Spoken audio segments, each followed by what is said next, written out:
শুরু হচ্ছে অসমতল চতুর্থ পর্ব। মোহনলাল ফাইলটা খুঁটিয়ে খুঁটিয়ে দেখলেন। আজকাল দেশটা জোচ্চোর ফেরেববাজ মানুষে ভরে গেছে।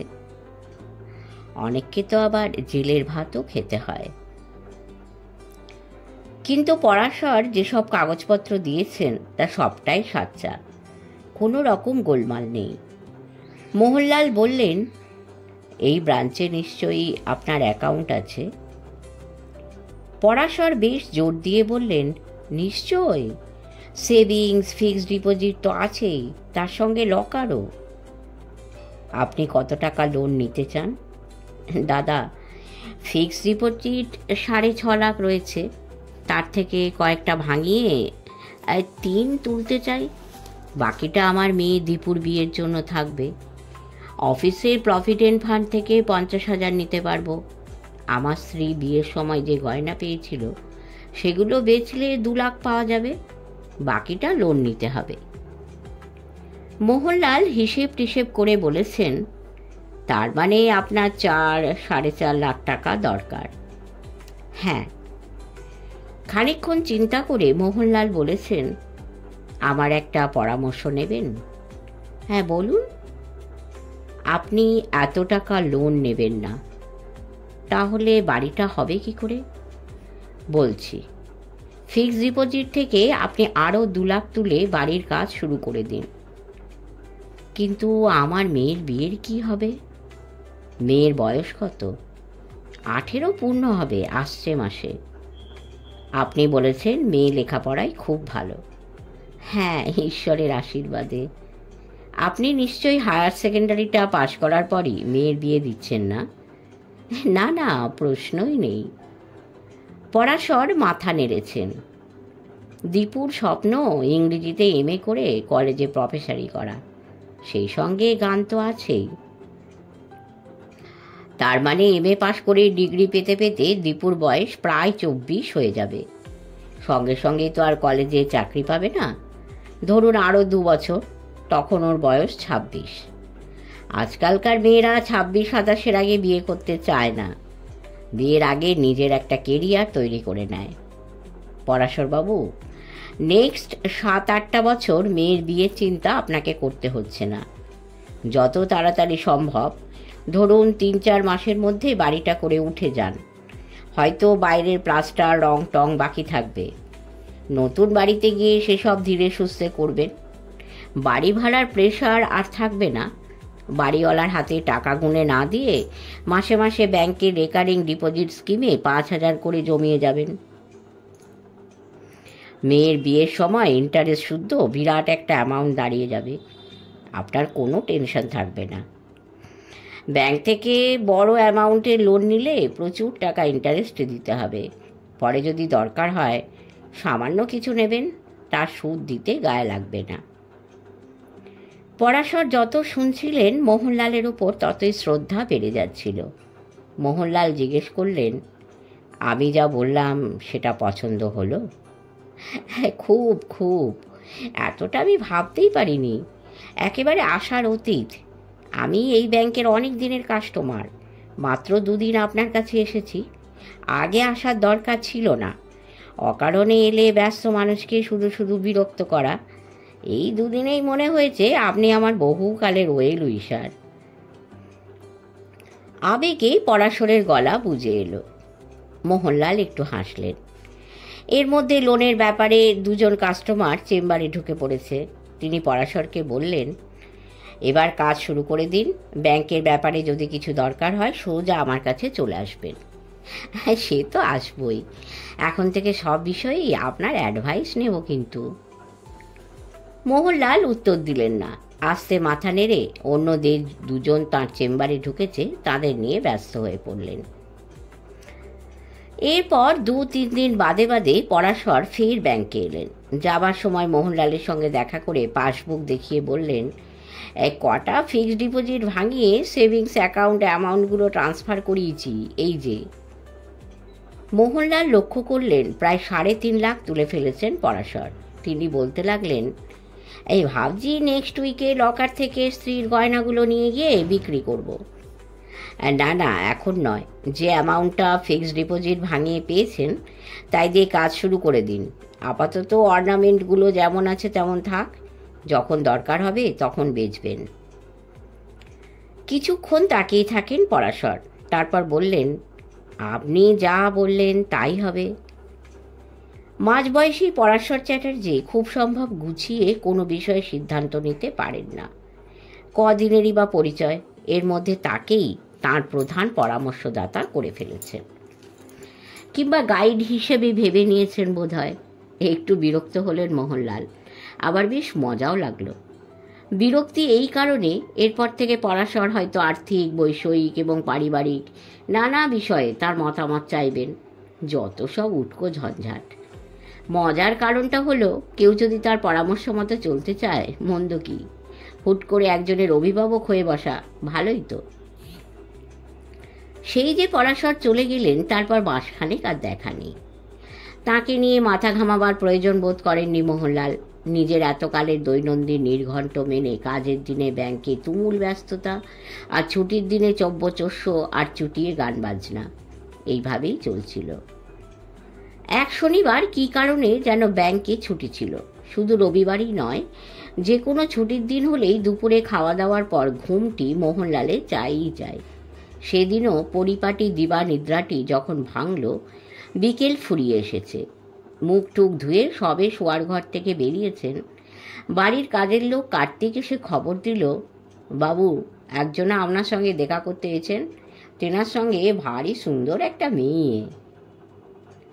এবারে কাজের লোকেরা সবাই মোহনলালকে বলে বাবু, সুলেখাকে মা, আর রজত বা পিন্টুকে ছোটদা। রীতিমতো অবাকই হলেন মোহনলাল। সুন্দরী মেয়েকে নিয়ে কে আসতে পারে? আজ তো কারো আসার কথা নেই। জিজ্ঞেস করলেন, ভদ্রলোকের কি নাম? তা তো শুধুই নেই। কি আশ্চর্য, একটা লোক এলো, তার নাম জেনে নিবি না? কতবার এক কথা বলবো? চোখে মুখে বিরক্তি ফুটে উঠেছে মোহনলালের।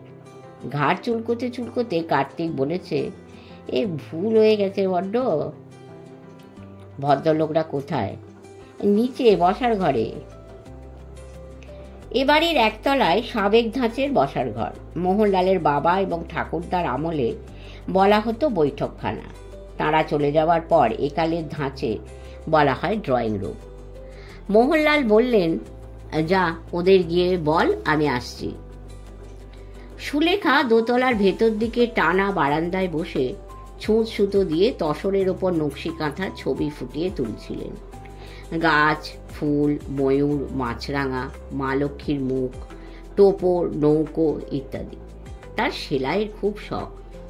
মোহনলালের দিকে ফিরে জিজ্ঞেস করলেন, কার্তিক তোমাকে বলছিল কারা নাকি এসেছে?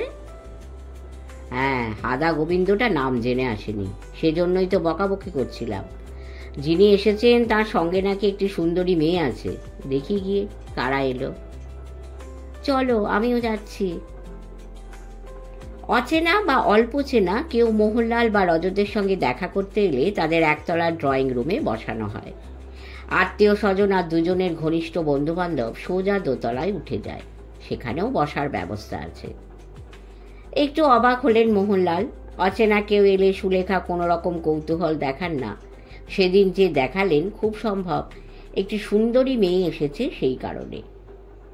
দুপুরে ঘুমিয়েছেন, তাই পরনের পাজামা পাঞ্জাবি চটকে গেছে। ক্ষিপ্র হাতে পোশাক পাল্টে চুলে চিরুনি চালিয়ে নিচে চলে এলেন মোহনলাল।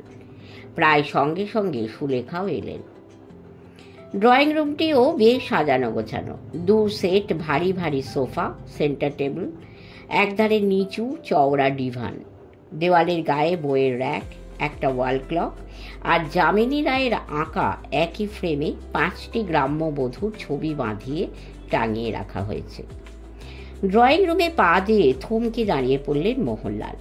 অপার বিস্ময়ে বললেন, এ কি পরাশরবাবু, আপনি? সঙ্গে এটি কে? নিশ্চয়ই মেয়ে।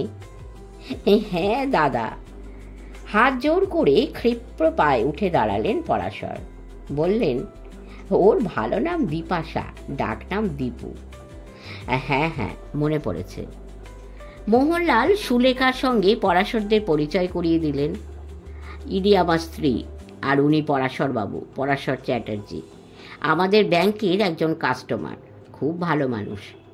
আর ওর মেয়ের নামও জেনে গেছো, বিপাশা আর দীপু। বিপাশা উঠে পড়েছিল। পরাশর তাকে বললেন, জেঠু আর জেঠিমাকে প্রণাম করো। মুগ্ধ চোখে বিপাশার দিকে তাকিয়েছিলেন সুলেখা। বিপাশা পা ছুতেই তাকে তুলে চিবুকটা আদরের ভঙ্গিতে ছুঁয়ে পরাশরকে বললেন, আপনার মেয়ে তো একেবারে পড়ি। বিপাশার ডান হাতটা ধরে একটা সোফায় বসিয়ে তার পাশে সোফাটায় বসে পড়লেন। এদিকে মোহনলাল বলছিলেন, আপনি হঠাৎ চলে আসবেন ভাবতে পারিনি। পরাশর বললেন, আজ সকালে আমাদের পুরুতকে ডেকেছিলাম। আমি চেতলায় যে নতুন বাড়িটা করতে যাচ্ছি, তিনি পঞ্জিকা দেখে ভিড় পুজোর দিন ঠিক করে দিয়েছেন।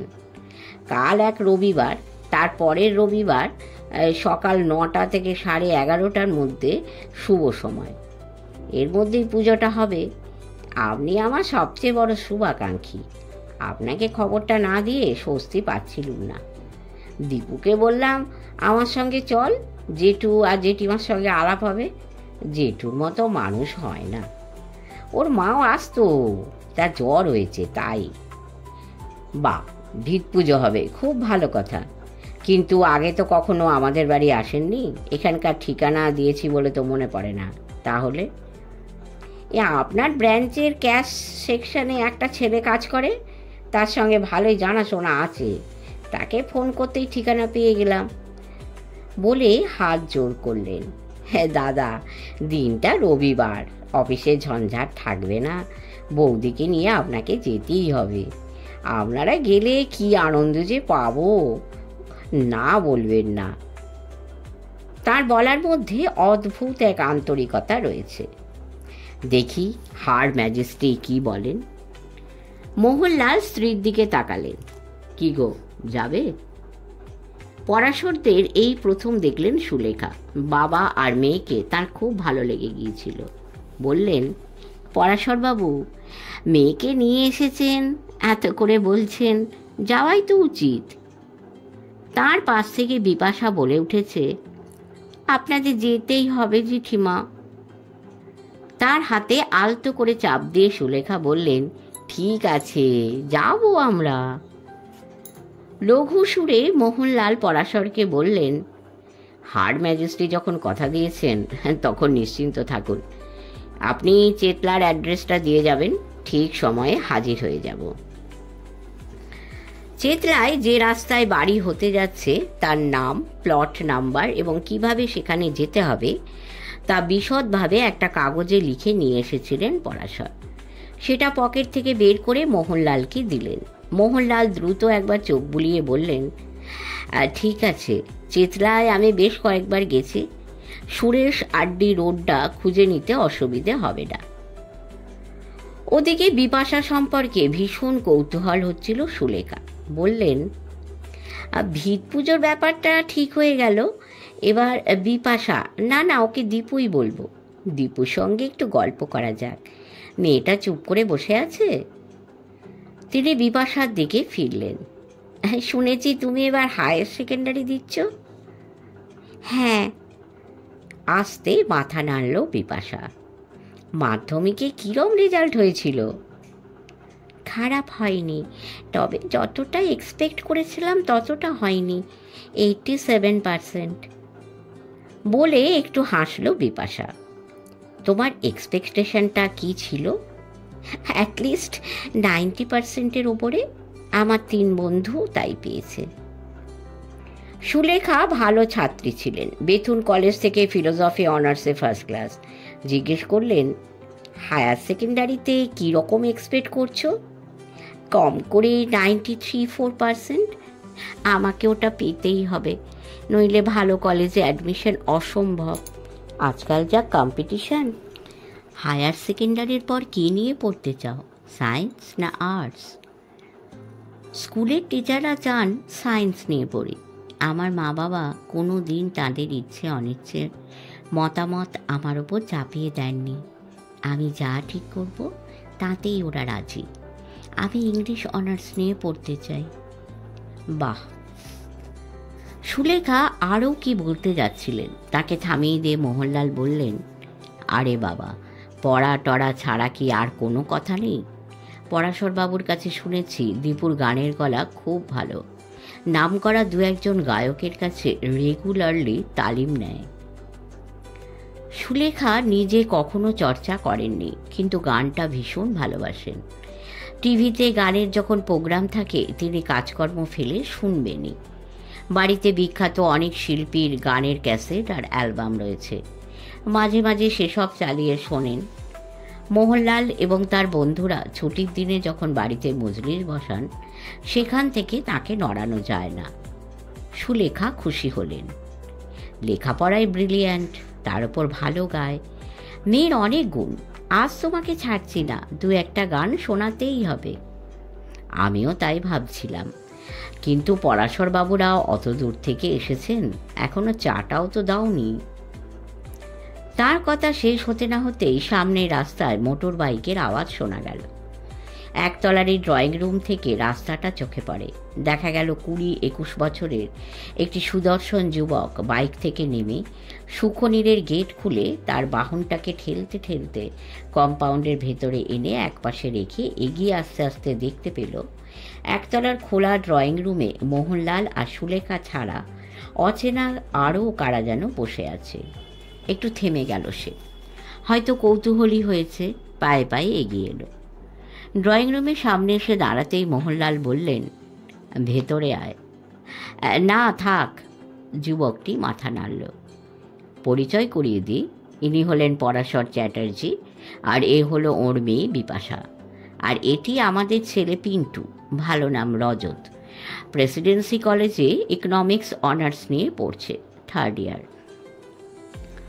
পরাশর আর বিপাশা উঠে দাঁড়িয়ে হাত জোড় করল। নমস্কার। নমস্কার। রজতও হাত জোড় করেছে, বিব্রতভাবে বলল, এ কি আপনারা দাঁড়ালেন কেন? প্লিজ বসুন। আমি চলি বাবা, তোমরা কথা বলো। সে দোতলা সিঁড়ির দিকে চলে গেল। মোহনলাল আর সুলেখাও উঠে পড়েছেন। মোহনলাল বললেন, চলুন পরাশরবাবু, ওপরে যাওয়া যাক। বিপাশার একটু আপত্তি ছিল, বলল, জেঠু, আমার ফাইনাল পরীক্ষার আর বেশি দেরি নেই, প্রিপারেশনটাও এখনও ঠিক মতো হয়নি, আজ আমরা যাই, পরীক্ষার পরে। মোহনলাল দুহাত নেড়ে হাঁ হাঁ করতে করতে বিপাশাকে চুপ করিয়ে দিয়ে বললেন, পরীক্ষা হয়ে গেলে উইকে অ্যাটলিস্ট একদিন তো আসতেই হবে।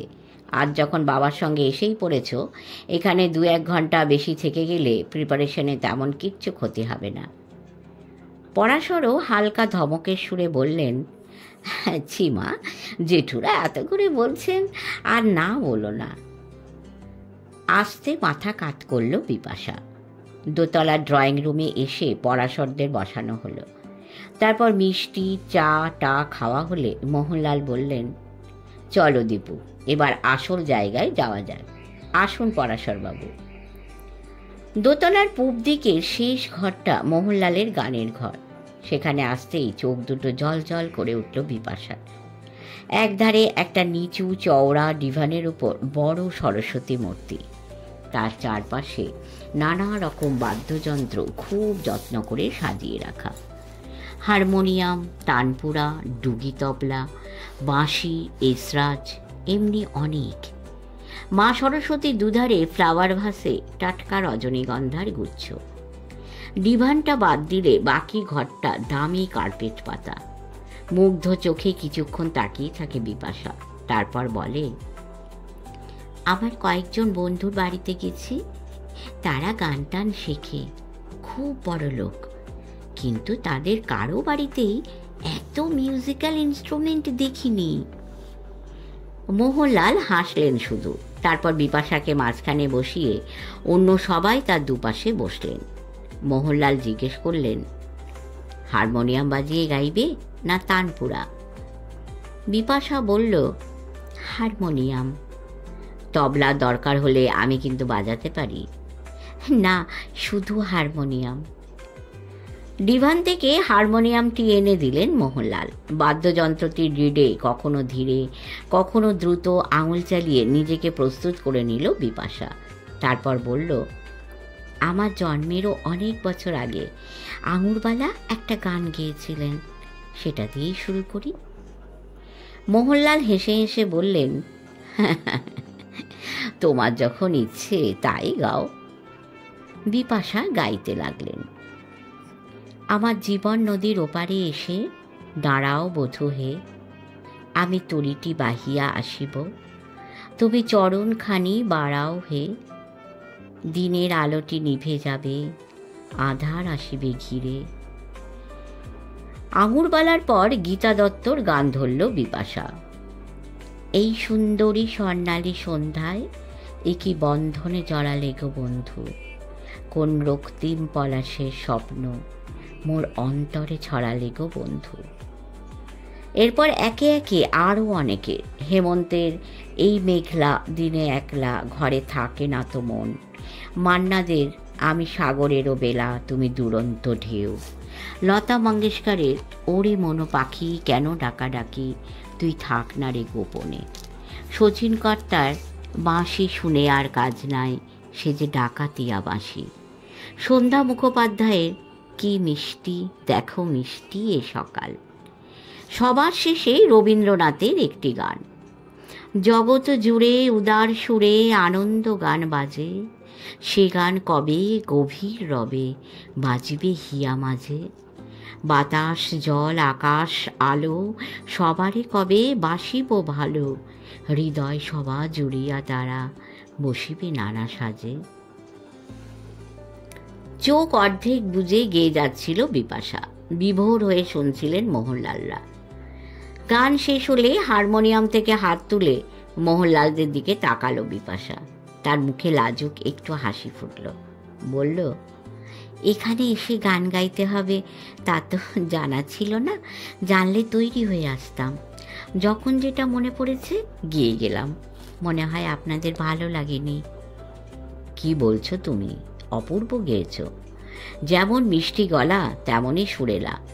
বিখ্যাত শিল্পীদের গান টিভিতে, ক্যাসেটে, কম বয়সে রেডিওতেও রেকর্ডে অনেক শুনেছি, কিন্তু সামনাসামনি বসে এমন চমৎকার গান কখনো শুনিনি। সুলেখাও সায় দিলেন, সত্যি তুমি অবাক করে দিয়েছ, এত ভালো যে গাও ভাবতেই পারিনি। মোহনলাল আবেগপ্রবণ ধরনের মানুষ, উচ্ছ্বাসের সুরে বললেন, তুমি গানের চর্চাটা যদি সিরিয়াসলি চালিয়ে যাও একদিন সেরা গায়িকা হয়ে উঠতে পারবে। অনেক ফেমাস আর্টিস্ট গান নিয়ে তাদের কেরিয়ার তৈরি করেছেন। সুলেখা বেশ রেগে গেলেন। কি বলছো? বিপাশা এত ভালো স্টুডেন্ট, লেখাপড়া ছেড়ে গান নিয়ে বাকি লাইফটা পড়ে থাকবে? না না, তা বলিনি। কয়েকজন বিখ্যাত কণ্ঠশিল্পীর নাম করে মোহনলাল বললেন, এরা সারা জীবন সঙ্গীতে সাধনা করে কোন হাইটে পৌঁছেছেন ভেবে দেখো। সারা দেশ তাদের নাম জানে, সম্মান দেয়। গান তাদের শুধু সুনামই দেয়নি, প্রচুর অর্থও দিয়েছে। আমি বলতে চাই, দীপু মন দিয়ে পড়াশুনো করুক, গানটাও যেন না ছাড়ে। ঈশ্বরই বলো বা ভাগ্য, এমন গানের গলা কজন পায়, সেটা নেগলেক্ট করা উচিত নয়। দিন ফুরিয়ে এসেছে, সন্ধে নামতে আর দেরি নেই। বিপাশা বলল, এবার আমাদের কিন্তু যেতে হবে। মোহনলাল আর ওদের আটকালেন না, বললেন, হ্যাঁ হ্যাঁ একটু বসো, তোমাদের যাবার ব্যবস্থা করছি। পরাশর বললেন, আমরা চলে যেতে পারবো, আপনি ব্যস্ত হবেন না। মোহনলাল কোনো কথা শুনলেন না। বাড়ির কাজের লোক কার্তিককে ডেকে বললেন, এই একটা ট্যাক্সি নিয়ে আয়। কার্তিক চলে গেল। 5-7 মিনিটের মধ্যে ফিরে এসে খবর দিল ট্যাক্সি এসে গেছে। চলো। গান বাজনার ঘর থেকে বিপাশাদের নিয়ে বেরিয়ে এলেন মোহনলাল। চোখে পড়ল দোতলার একধারে একটা চেয়ারে বসে আছে রজত। জিজ্ঞেস করলেন, কিরে তুই এখানে কি করছিস? রজত উঠে দাঁড়ালো, বলল, এই গান শুনছিলাম। মোহনলাল এবং সুলেখা বেশ অবাকই হলেন। অবাক হবার কারণও রয়েছে। মোহনলাল গান পাগল মানুষ, সুলেখাও গান পছন্দ করেন, কিন্তু তাদের ছেলে রজতের গানটার নিয়ে তেমন কোনো আগ্রহ নেই। সুলেখা জিজ্ঞেস করলেন, কেমন লাগলো রে বিপাশার গান? ভালো, ভয়েসটা মেলোডিয়াস। সুলেখা একবার মোহনলালের দিকে তাকিয়ে ভুরু দুটো সামান্য উঁচুতে তুললেন। মোহনলালের ভুরুও ওপরে উঠল। বাড়িতে এত যে গান বাজনা হয়, কোনোদিন রজতকে এভাবে বসে থাকতে বা তারিফ করতে দেখা যায়নি। মোহনলালের বিস্ময়ের কারণটা এখানেই। তাঁরা আর দাঁড়ালেন না, সিঁড়ি দিয়ে নিচে নেমে গেলেন। রজত অবশ্য তাঁদের সঙ্গে আসেনি। গেটের বাইরে ট্যাক্সিটা দাঁড়িয়েছিল। বিপাশারা উঠে পড়লে ঢাকুরিয়া অবধি ভাড়া কত হতে পারে আন্দাজ করে তার চেয়েও 20 টাকা বেশি ট্যাক্সিওয়ালার হাতে দিয়ে মোহনলাল বললেন, এদের ঠিকমতো পৌঁছে দেবেন। বাড়তি কিছু টাকা পেয়ে অবাঙালি ট্যাক্সি ড্রাইভারটি ডগমগ হিন্দি বাংলা মিশিয়ে বলল, জি সাহেব, চিন্তা করবেন না। এদিকে পরাশর হাঁ হাঁ করে উঠেছেন, না না না, টাকা দিচ্ছেন কেন? আমার খুব খারাপ লাগছে। এটি নিয়ে আর একটিও কথা নয় বলে জানলার ভেতর মুখ বাড়িয়ে মোহনলাল বিপাশাকে বললেন, দীপু, তোমার ফাইনাল এক্সাম এসে গেছে, এখন আর তোমাকে ডিস্টার্ব করব না, কিন্তু পরীক্ষা হয়ে গেলে প্রতিটি ছুটির দিন আমাদের বাড়ি আসতে হবে। জমিয়ে গান বাজনার আসর বসিয়ে দেব। সুখনীরের মানুষগুলোকে বিপাশার ভালো লেগে গিয়েছিল। সে বলল, নিশ্চয়ই আসবো জেঠু। ট্যাক্সি চলে গেল। প্রথম দিন এসে মাত্র কয়েক ঘন্টা কাটিয়ে বিপাশারা গড়পাড়ে সেই বাড়িটায় যে একটা ছাপ রেখে গেছে তা বোঝা যাচ্ছিল। রোজ রাত্রিরে বাড়ির সবাই মিলে একসঙ্গে খেতে বসাটা মোহনলালদের বাড়ির রেওয়াজ। তার ঠাকুরদার আমল থেকেই এটা চলে আসছে। সেদিনও রাত্রিরে 10:30 নাগাদ খেতে বসেছেন মোহনলাল, সুলেখা আর রজত। মাঝবয়সী রাঁধুনি মায়া প্লেটে প্লেটে খাবার দিচ্ছে। অন্য কাজের মেয়েটি, যার নাম পার্বতী, হাতে হাতে এটা সেটা মায়াকে এগিয়ে দিচ্ছে। খেতে খেতে মোহনলাল বলছেন, আজকের বিকেলটা কি চমৎকার যে কাটল, এখনো যেন মেয়েটার গান শুনতে পাচ্ছি। মায়া খুব শান্ত, কম কথা বলে, কিন্তু পার্বতীর বয়স 34-35 হলেও চুলবুলে ধরনের। যে যাই বলুক, তার ভেতরে নাক গলানো চাই। সব ব্যাপারে পার্বতীর নিজস্ব মতামত থাকে।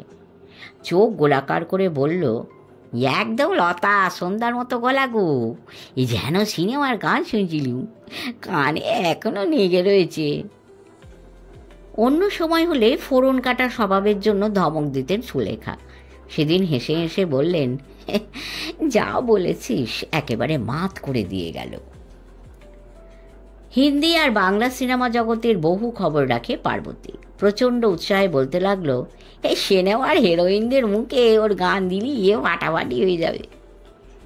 সুলেখা হেসে ফেললেন, বললেন, অনেক হয়েছে, এবার থাম তো। থামছি গো, দেখতেও কি সুন্দর, তাকালে চোখ ফেরানো যায় না।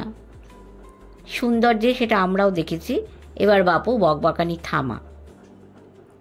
খাওয়া দাওয়া চুকলে সুলেখা আর মোহনলাল তাঁদের ঘরে চলে গেলেন। রজত তার বেডরুমে গিয়ে ঢুকল। শুয়ে শুয়ে বেশ খানিকক্ষণ মোহনলাল আর সুলেখা পরাশর, বিশেষ করে বিপাশার গান টান, তার নম্র স্বভাব ইত্যাদি নিয়ে কথা বলে চললেন।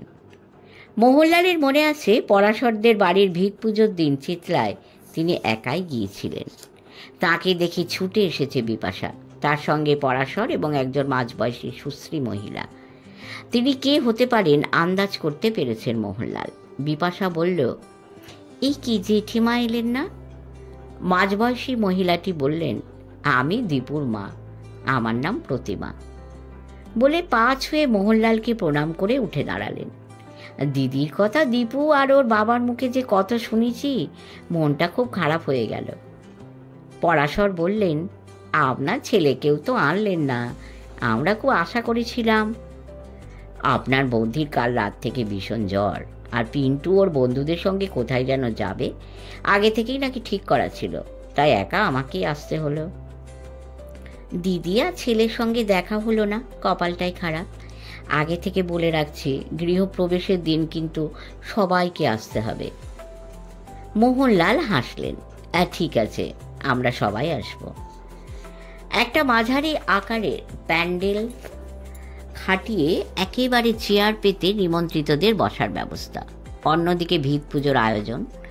সেখানে কয়েকজন মহিলা এবং তরুণী পুরোহিতের কথা মতো এটা করছে সেটা করছে। দুজন ফল কেটে বড় বড় রেকাবিতে সাজিয়ে রাখছে। আসুন দাদা, অনেকক্ষণ দাঁড় করিয়ে রেখেছি। প্রতিমা, পরাশর এবং বিপাশা মোহনলালকে প্যান্ডেলের তলায় নিয়ে বসালো। যারা আগে থেকেই বসেছিল তাদের সঙ্গে তার আলাপ করিয়ে দিলেন পরাশর। ওরা বেশিরভাগই পরাশরদের আত্মীয় স্বজন, কয়েকজন তার অফিস কলিগ, বাদবাকি চেতলার এই অঞ্চলের মানুষজন। বাড়িটা তৈরি হয়ে গেলে এরাই তাদের প্রতিবেশী হবে। পরিচয় পর্ব শেষ হলে পরাশর সবাইকে গাঢ় গলায় বললেন, এই মোহনলাল গাঙ্গুলির জন্য বাড়িটা করতে পারছি, এর কাছে আমার কৃতজ্ঞতার শেষ নেই। এসব কি বলছেন? আমি এমন কিছু করিনি, প্লিজ। অনেক কষ্টে পরাশরকে থামালেন মোহনলাল। পুজো শেষ হতে ঘন্টা দেড়েক লাগলো। মোহনলাল বললেন, এবার কিন্তু আমাকে ছেড়ে দিতে হবে। হ্যাঁ হ্যাঁ, অনেকক্ষণ আটকে রেখেছি। একটা ক্যারি ব্যাগে বড় বড় 4টে প্যাকেট ভরে পরাশর বললেন, চলুন। ক্যারি ব্যাগটার দিকে আঙুল বাড়িয়ে মোহনলাল জিজ্ঞেস করলেন, এসব কি? এই পুজোর প্রসাদ আর সামান্য মিষ্টি। ওটা সামান্য? কম করে 3-4 কেজি ওজন হবে। আমার কিন্তু হাই ব্লাড সুগার। প্রতিমা আর বিপাশা কাছেই ছিল।